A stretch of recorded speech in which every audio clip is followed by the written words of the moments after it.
এর পরবর্তীতে আমি দেখেছি, আমি যখন এমপি, আমি যখন মন্ত্রী, বিএনপির চেয়ারপারসন, 3 বারের প্রধানমন্ত্রী দেশনেত্রী বেগম খালেদা জিয়া বাংলাদেশের সকল বোর্ডের যিনি ফার্স্ট হয়েছে, সেকেন্ড হয়েছে, থার্ড হয়েছে তাদেরকে বিদেশে সাথে করে নিয়ে যেতেন, জাতিসংঘের অধিবেশনে নিয়ে যেতেন। সকল বোর্ডের ছাত্রছাত্রীরা দেখতো যে ফার্স্ট হলে, সেকেন্ড হলে, থার্ড হলে প্রধানমন্ত্রীর সাথে যাওয়া যায়। এটা কিন্তু শুরু করেছিলেন দেশনেত্রী বেগম খালেদা জিয়া।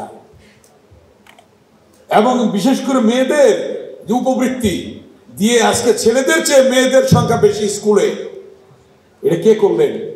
নারীদের মূল্যায়ন বেগম খালেদা জিয়া। মহিলা বিষয়ক মন্ত্রণালয় খুললেন বেগম খালেদা জিয়া। কোন কাজটা বিএনপি করে নাই? আজকে বিএনপির ভারপ্রাপ্ত চেয়ারম্যান দেশনায়ক তারেক রহমান সুদূর প্রসারী চিন্তা ভাবনার যে বহিঃপ্রকাশ, তার মধ্য থেকে এই যে মেধার প্রতিযোগিতার গাইডলাইন, নির্দেশদাতা, ছাত্র দলের সাংগঠনিক অভিভাবক যারা তারেক রহমান, দেখুন আজকে কিভাবে পর্যায়ক্রমে চলছে।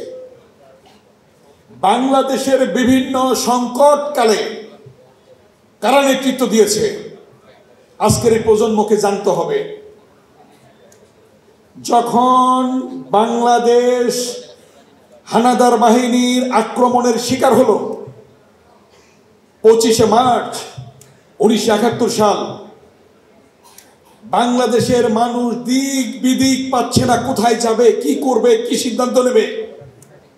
সেই সময়ে 71 সালে শহীদ রাষ্ট্রপতি জিয়াউর রহমান চট্টগ্রামের কালুরঘাট বেতার কেন্দ্র থেকে স্বাধীনতার ঘোষণা দিলেন। সশস্ত্র সংগ্রাম শুরু হলো, মুক্তিযুদ্ধ শুরু হলো। লক্ষ লক্ষ শহীদের রক্তের বিনিময়ে আমরা পেলাম স্বাধীনতা। এর পরবর্তী যদি জানেন, যখন গণতন্ত্র হত্যা করে এরশাদ ক্ষমতা দখল করলো, স্বৈরাচারী শাসন, বেগম খালেদা জিয়া 9 বছর আপসীর নেতৃত্বের মধ্য দিয়ে গণতন্ত্র পুনরুদ্ধার করলো।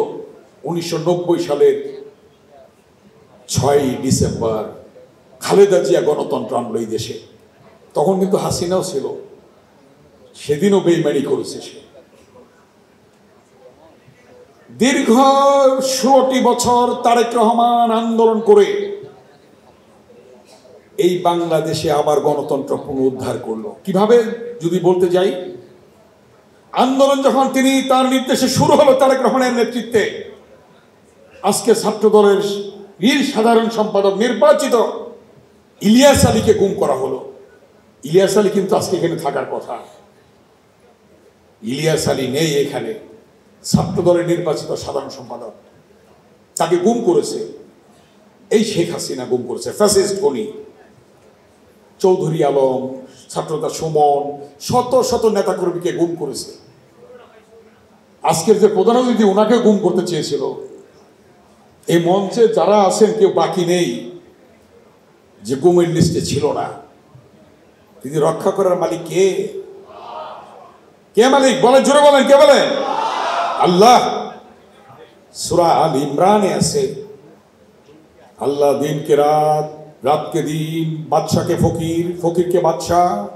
রাজ্য দান করেন, রাজ্য কেড়ে নেন, সম্মান দান করেন, সম্মান কেড়ে নেন। পৃথিবী সৃষ্টি করেন, পৃথিবী ধ্বংস করেন। জীবিতকে মৃত করেন, মৃতকে জীবিত করেন। কে করেন? আল্লাহ। সে আল্লাহ করেছে। আজকে ভাবছিল প্রতি 5 বছর পর পর নির্বাচন হবে, দিনের ভোট রাতে হবে, উনি দেশ চালাবে, ফ্যাসিস্ট খনি শেখ হাসিনা। কিন্তু আল্লাহ তাআলা এমন ব্যবস্থা করলো, সেই ইলিয়াস আলী সহ যাদের গুমের বিনিময়ে শত শত জাতীয়তাবাদী দলের অঙ্গ সংগঠনের শত নেতাকর্মী রক্তের বিনিময়ে, সর্বশেষ ছাত্র জনতার রক্তের বিনিময়ে আমরা পেলাম সে কাঙ্ক্ষিত বাংলাদেশ। যে কথাটি বলেছিলেন আরো 4 বছর 5 বছর আগে তারেক রহমান, দেশ যাবে কোন পথে, ফয়সালা হবে রাজপথে। রাজপথে এই ফয়সালাটা কি রাজপথে হলো না? সেটা হয়েছে কিনা বলেন? তারেক রহমানের সুদূর প্রসারী সেই চিন্তার কথা, তার কথাই আজকে প্রমাণিত হলো। তারেক রহমানের গায়ে কিন্তু এই যে নেতাদের গায়ে যেমন রক্তাক্ত অবস্থা ছিল, তারেক রহমানের গায়ে কিন্তু কালো দাগ ছিল, রক্তাক্ত অবস্থা ছিল এরশাদের পেটোয়া বাহিনী দ্বারা।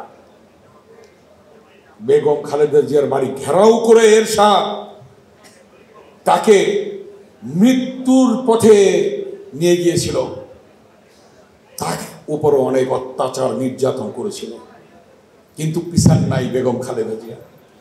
বলেছেন খালেদা জিয়া যে আমার সন্তানকে মেরেছে, আমার ছাত্র হত্যা করেছে, আমার ডক্টর মিলনকে মেরেছে, হত্যা করেছে, কিন্তু বাংলাদেশের সকল ছাত্ররা আমার সন্তান। বেগম খালেদা জিয়া এই কথাটি বলেছেন। তাই আজকে আমি সর্বশেষ যে কথাটি বলতে চাই, গণতন্ত্র পুনরুদ্ধার, ভোটের জন্যে, ভাতের জন্যে ওই সুলতান সালাউদ্দিন টুকু, যুবদল, ছাত্র দলের আপনার রাকিব নাসির এবং স্বেচ্ছাসেবকের জেলানি এবং রাজীব, তাদের নেতৃত্বে সারা দেশে ভোটের অধিকারের জন্যে লড়াই তারেক রহমানের নেতৃত্বে হয় নাই? হয়েছে কিনা? একটা বিভাগীয় জেলায় সভা, সমাবেশ, মিছিল, আন্দোলন হয়েছে। এগুলি করতে গিয়ে কিন্তু আমাদের সেই ভোলার ছাত্রনেতা নুরে আলম শহীদ হয়েছে, ওই নারায়ণগঞ্জের যুবনেতা প্রধান শহীদ হয়েছে, শাওন শহীদ হয়েছে।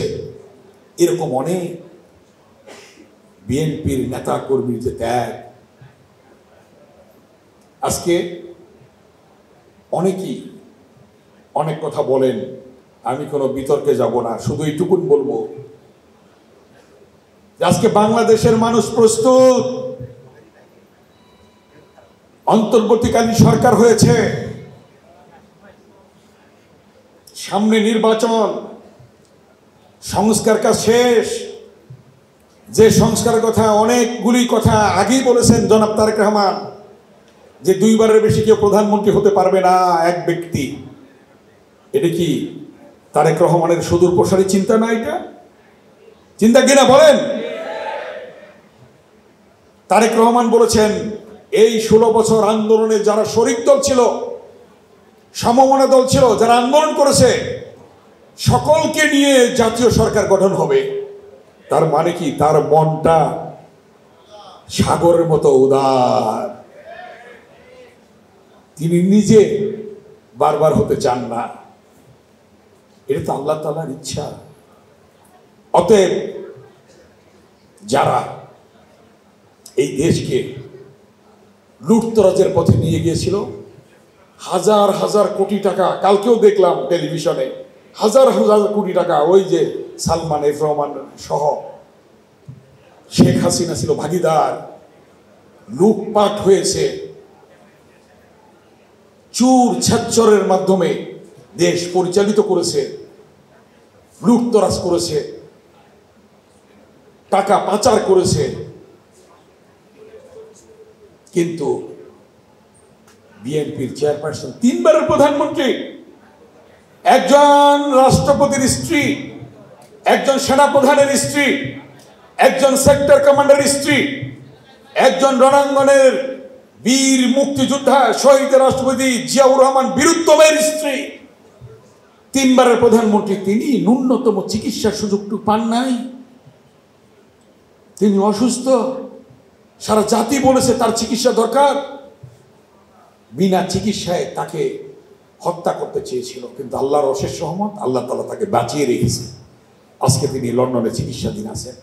ইনশাআল্লাহ খুব শীঘ্রই সুস্থ হয়ে আমাদের মাঝে ফিরে আসবেন ইনশাআল্লাহ। এবং বিএনপির ভারপ্রাপ্ত চেয়ারম্যান জনাব তারেক রহমানকে দীর্ঘ 16 বছর নির্বাসনে রেখেছে, মিথ্যা মামলা দিয়ে, মিথ্যা সাজা দিয়ে।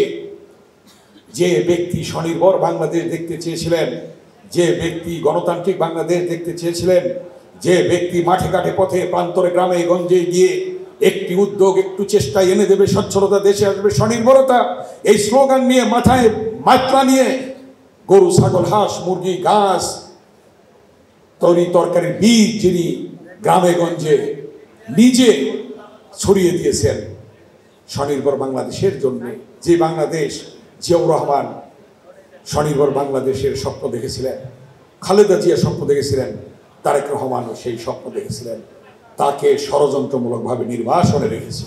ইনশাআল্লাহ যত দ্রুত সম্ভব আমাদের মাঝে ফিরে আসবেন এবং এই বাংলাদেশে নেতৃত্ব দেবেন। সেজন্য আজকে আন্দোলনকারী সকল সংগঠনকে ঐক্যবদ্ধ থেকে গণতন্ত্র পুনরুদ্ধারের পথে ধাবিত হতে হবে, ঐক্যবদ্ধ থাকতে হবে। এবং জাতীয়তাবাদী ছাত্রদল আজকে যেটা শুরু করেছে, যেটা জিয়াউর রহমান শুরু করেছিল, ছাত্রদলের ডাকসু, ক্ষমতায় থাকা অবস্থায় ডাকসু নির্বাচন হয়েছিল, 4টি পদ পেয়েছিলাম আমরা ডাকসুতে 1979 সালে। সেই ডাকসু ছাত্ররা বলেছিল আমরা পূর্ণ প্যানেলে নিয়ে নেব। কিভাবে নেব? এই ডাকসু 73 সালে শেখ মুজিবের আমলে ঢাকা বিশ্ববিদ্যালয়ে ডাকসু নির্বাচন হয়েছিল, ব্যালট বাক্স ছিনতাই করে ছাত্রলীগ জিততে চেয়েছিল। ওই হেলমেট বাহিনী 73 সালে ব্যালট বাক্স ছিনতাই ইতিহাস ওই ছাত্রলীগের আছে।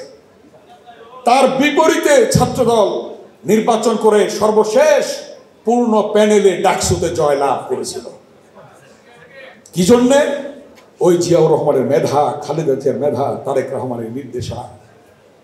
তাই আজকে জাতীয়তাবাদী ছাত্রদলের সভাপতি সাধারণ সম্পাদক রাকিব এবং নাসিরকে বলবো যে তোমাদের নেতৃত্বে ইনশাল্লাহ এই ছাত্রদল যেটা তোমরা শুরু করেছ এটা চলতেই থাকবে এবং বাংলাদেশের সর্ববৃহৎ ছাত্র সংগঠন হিসেবে অতীতেও ছিল, এখনো আছে, ভবিষ্যতেও থাকবে ইনশাল্লাহ।